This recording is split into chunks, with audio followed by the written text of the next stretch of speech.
Ada yang melawan saya? Ada. Saya mau menghemat uang. Uang itu untuk rakyat, untuk memberi makan untuk anak-anak rakyat. Bapak, kita tahu bahwa efisiensi anggaran yang Bapak lakukan saat ini yaitu untuk menunjang agar program-program Bapak bisa berjalan dengan baik.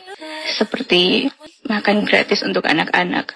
Tapi sudahkah Bapak berpikir bahwa ketika pagi hari Bapak berhasil memberikan makanan gratis dan bergizi untuk anak-anak, tapi ketika mereka pulang ke rumah, mereka dapati orang tua mereka tidak bisa memberikan makan siang dan juga makan malam yang layak.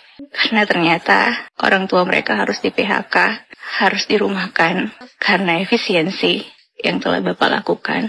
Lalu menurut Bapak, di mana letak yang Bapak bilang bahwa Bapak mencintai rakyat Bapak? Ada 16 komponen yang harus kemudian diefisiensikan. 16 komponen itu terjadi di seluruh kementerian dan lembaga. Terjadi juga nggak 16 komponen itu di Kementerian Pertahanan? Terjadi.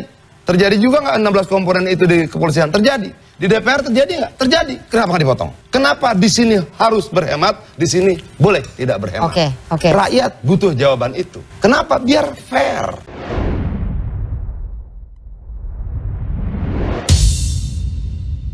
Ada yang melawan saya? Ada. Saya mau menghemat uang. Uang itu untuk rakyat, untuk memberi makan untuk anak-anak rakyat. Saya ingin memperbaiki semua sekolah Indonesia. Kita punya 330.000 sekolah. Anggaran untuk perbaikan sekolah hanya cukup untuk memperbaiki mungkin 20.000 sekolah. Berapa tahun kita mau selesaikan 330.000 sekolah? Karena itu perjalanan dinas, perjalanan ke luar negeri dikurangi. Kalau ada kunjungan dinas, FGD kata Pak Prabowo dengan keras, nggak perlu lagi kajian ke luar negeri. Pertanyaannya, di DPR ada nggak kegiatan itu? Ada. Di kepolisian ada nggak kegiatan itu? Ada. Di Kementerian Pertahanan ada nggak? Kenapa tidak dipotong? Ini kan tidak bisa selera penguasa sesuka-sukanya. Kalau ada 16 komponen dalam Impres nomor 1 2025 yang harus dipotong, kenapa kejaksaan tidak dipotong? Kenapa DPR tidak dipotong? Kenapa kepolisian tidak dipotong? Mereka semua memiliki 16 komponen yang seharusnya dipotong juga. Ada 16 komponen yang harus kemudian diefisiensikan. 16 komponen itu terjadi di seluruh kementerian dan lembaga. Terjadi juga nggak 16 komponen itu di Kementerian Pertahanan? Terjadi. Terjadi juga nggak 16 komponen itu di kepolisian? Terjadi. Di DPR terjadi nggak? Terjadi. Kenapa nggak dipotong? Oke, ada 16 komponen. Kita bacakan satu persatu. Ada nggak kemudian efisiensi alat tulis kantor di Kementerian Pertahanan? Oke, ada nggak efisiensi alat kantor di kepolisian? Nggak ada. Di badan gizi ada nggak? Nggak ada efisiensi alat kantor di situ. Nggak ada efisiensi kegiatan seremonial. Nggak ada efisiensi rapat. Nggak ada efisiensi kajian, diklat, honor, percetakan, sewa gedung, lisensi aplikasi, jasa konsultan, bantu. Nggak ada. Kenapa? Kenapa di sini harus berhemat, di sini boleh tidak berhemat? Rakyat butuh jawaban itu. Kenapa? Biar fair. Itu loh. Kenapa? Jasa konsultan dihapus loh, analisa dihapus. Terus kita mau membangun gedung tanpa feasibility studies, ya nggak bisa. Itu menjadi begitu lo bangun bangunan, jembatan, gedung, jalan tanpa FS, pelanggaran, masuk penjara. Tapi anggaran buat FS dan analisa itu dipangkas. Terus apa yang mau kita bangun? Tambah mat gitu loh. Kau boleh melawan Prabowo, tapi nanti kau lawan emak-emak itu semua itu. Uang itu untuk rakyat, untuk memberi makan untuk anak-anak rakyat. Saya ingin memperbaiki semua sekolah Indonesia. Yang kita lihat adalah misalnya jumlah pembangunan unit-unit sekolah ya. Ini saya baca sedikit ya. Desa juga berkurang. Ini tadinya target 9.300 unit pendidikan sekolah, sekarang jadi 0. Kemudian madrasah tadinya 2034 unit, sekarang jadinya 86 unit. Kita kasih makan anak-anak banyak semua ya. Setuju. Itu niatnya baik ya? Baik. Gizi mereka harus bagus, proteinnya harus bagus, kita berikan yang bagus-bagus. Tapi kemudian 10.000 sekolah nggak terbangun. Itu loh. Mereka nggak bisa sekolah nih Bang Andi. Lalu kalau kemudian setelah perut kenyang, gizi masuk, protein masuk, vitamin masuk, ruangan sekolahnya nggak ada.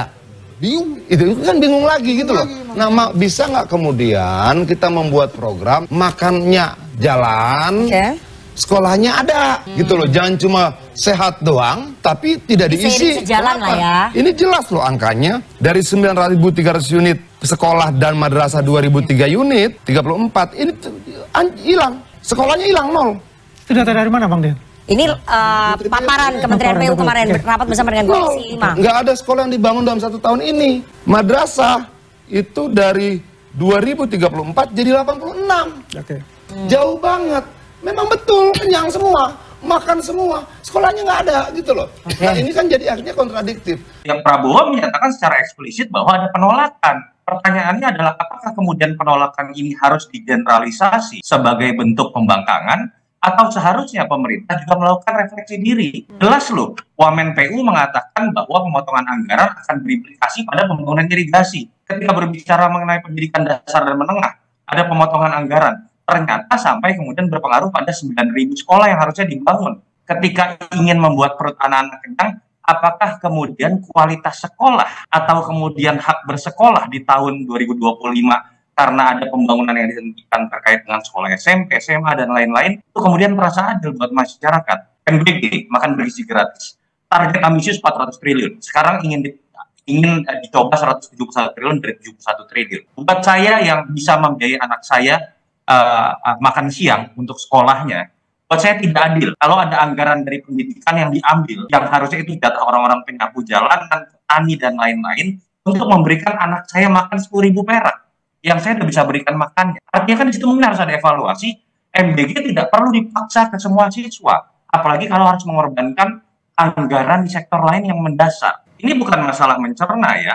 Pertanyaannya kemudian adalah makanan bergizi gratis, sebuah program yang menurut saya luar biasa. Tapi ketika masuk ke dalam detail anggaran, akhirnya kan ada sebuah keputusan yang harus diambil ketika berbicara mengenai hak rakyat. Tadi saya berikan contoh paling konkret. Saya merasa anak saya tidak boleh seharusnya diberikan makan bergizi gratis kalau sampai itu disebabkan dari anggaran yang diambil dari anggaran pendidikan, anggaran kesehatan, yang seharusnya itu menjadi hak orang miskin. Karena saya sudah bisa membiayai anak saya untuk makan siang. Itulah yang menyebabkan menurut saya berharap sekali orang-orang terdekat Pak Prabowo itu bisa kemudian memberikan sebuah masukan yang sifatnya konstruktif, kritis, termasuk masukan dari masyarakat, termasuk mengenai program makan bergizi gratis yang niatnya sangat baik, tapi jangan sampai karena populisnya dilakukan secara serampangan dan mengorbankan anggaran di sektor yang lain. Tapi ketika efisiensi itu dilakukan dengan cara serampangan, yang terjadi adalah bumerang. Semangatnya semua saya yakin setuju lah kalau kita bicara masyarakat secara umum mengenai efisiensi. Dan semua pemerintahan mencoba melakukan efisiensi. Tapi ada beberapa catatan kritis. Apakah betul bahwa penyisiran yang dilakukan ini, itu sudah, kalau saya gunakan bahasa yang sederhana, sudah masuk pada wilayah membuang lemak? Atau jangan-jangan ini dilakukan secara sepihak oleh Kementerian Keuangan dan Kementerian terkait atau pihak istana, yang dibuang itu otot? Yang dibuang itu tulangnya. Kenapa? Karena ada beberapa statement dari menteri atau wakil menterinya langsung. Jelas loh, Wamen PU mengatakan bahwa pemotongan anggaran akan berimplikasi pada pembangunan irigasi. Itu kan bukan lemak, itu otot, itu tulang. Ketika berbicara mengenai pendidikan dasar dan menengah, ada pemotongan anggaran. Ternyata sampai kemudian berpengaruh pada 9.000 sekolah yang harusnya dibangun. Apakah itu lemak? Tidak. Yang ketiga, pertanyaan mendasar. Apakah kemudian adil bahwa karena program prioritas tertentu, misalnya MBG, katanya akan ditambahkan 100 triliun, dari 71 triliun menjadi 171 triliun. Apakah kemudian harus mengorbankan kebutuhan mendasar yang lain? Kalau kita lihat pekerja konstruksi kita, itu ada sekitar 2 sampai 2,5 juta orang, ya bakal nganggur. Indonesia bakal nganggur ya? Bakal nganggur.